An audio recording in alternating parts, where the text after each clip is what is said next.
much difficulty. Jesus refuses to save Lazarus before his death. Jesus says illness is being used for God's glory. Jesus is willing to go where he's almost stoned, and Thomas and the disciples are willing to follow him. The Pharisees are plotting to stop Jesus, mostly because they're afraid that their nation will fall. Pages and pages have been written about the difficult issues in this. I want to look at the key players: Martha, Mary, and Jesus. Martha here is clearly frustrated. I picture her yelling at Jesus, "If you'd only been here." Maybe it's anger, but it sounds to me like she's blaming Jesus. And even in that, she's pleading with him. And her limited understanding of the resurrection makes Jesus confront her with the fact that he is the resurrection. Her response to that, even in her frustration and her anger, is her statement of faith. He asks her if she believes, and she says, of course. And then we see Mary, and she has mourners all around her. And when Martha comes to get her, she comes out to see Jesus, and the mourners follow her. She kneels at his feet, and what strikes me there is that we're reminded that she knelt at his feet once before in worship and poured perfume on him and worshipped him. This time as she kneels at his feet, she too expresses the frustration, I think, of, if only you had been here. I don't know, it doesn't tell us whether they're angry, but I can sense the tension in, why didn't you save our brother? And that brings us to Jesus. He exhibits this empathy where he's weeping alongside of the sisters. But I'm really struck by the Jews saying, couldn't he who healed the blind man have prevented this?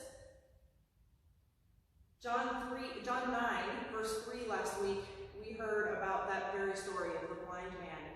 And we talked about how Jesus says he was born blind so that God's works might be revealed.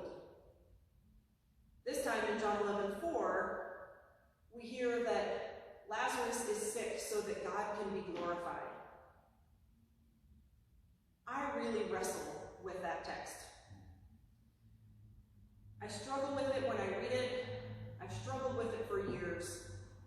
Letting people be blind or ill for God's glory does not sit well with me. And in these times, during this awful coronavirus, I'm reading on social media and I'm hearing things like, this was sent by God and is a sign of the end times. And I really wrestle with the fact that Jesus used illness to glorify God. Amen. I'm just not okay with it. That's my honest answer. I don't have a rationale. I don't have space in my brain to be okay with it. Amen. And you know what? Our theology allows for that. I'm allowed to struggle, and so are you. Amen. Jesus was disturbed too. In verse 33, when Mary wept, and again in verse 38, when the Jews make connection to the blind man, that's when he cries. So what do we do with being disturbed? Right now, I'm disturbed by the pictures of doctors in New York with bruises on their face from wearing a mask for 12 hours. I'm disturbed by the prioritizing of our economy over the lives of the elderly and the weak. I'm disturbed by the kids and families and the homeless in our neighborhood who are struggling even more deeply now. I'm disturbed by the fear and paranoia that I see when people are hoarding toilet paper. I'm disturbed by the reckless behavior of those who refuse to stay home. And I'm disturbed by the suffering and death that we hear about in people who are children and in their 20s and 30s and in their 70s and 80s. I'm just disturbed. But my theology tells me that Jesus was disturbed too, and that Jesus felt empathy for the sisters. And so where do we go? Well, I look to Jesus. Jesus presses on, and verses 40 to 44 give us the greatest hope.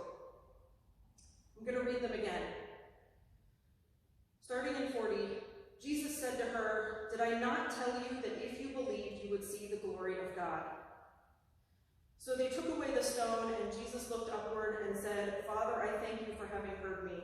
I knew that you always hear me, and I have said this for the sake of the crowd standing here, so that they may believe that you have sent me." And when he had said this, he cried with a loud voice, "Lazarus, come out." The dead man did come out.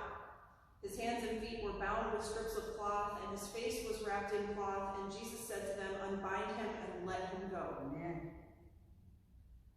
The things in this story that make this one of the best and one of the worst stories are the things that hold this story together. Anger and faith are side by side. Amen. Grief and hope are side by side. Yes. Amen. Death and resurrection are side by side. Amen. They're held at the same time. Martha and Mary have frustration, and in the next sentence express their faith. And we, like Mary and Martha, don't have to abandon one for the other. Amen. We can be frustrated and scared and grieve and also feel hope and have faith in the resurrection. Amen.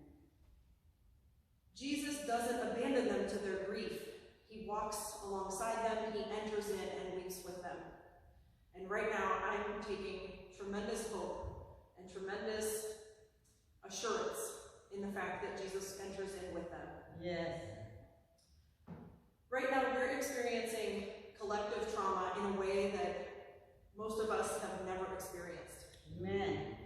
Grief and sadness are real. Depression is skyrocketing. Yes. Paranoia is real. Kids are experiencing grief because they're separated from friends and school and routine, and they're hearing us as adults talk about illness and death in ways that they've never heard us do. Amen. Parents are expressing grief. We don't know how to tell our children. We don't know how to prepare our households. We just don't know. And I speak for a lot of people in my generation when I say we worry about our own parents. Amen. I've spent a fair amount of this week and last week convincing my parents to stay home. Singles are feeling lonely and separated if they're isolating themselves at home. Believers are missing worship together. And most of us just don't know what's next. Amen.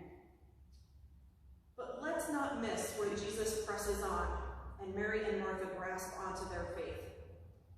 Even after Lazarus is dead, they have faith that Jesus can take action.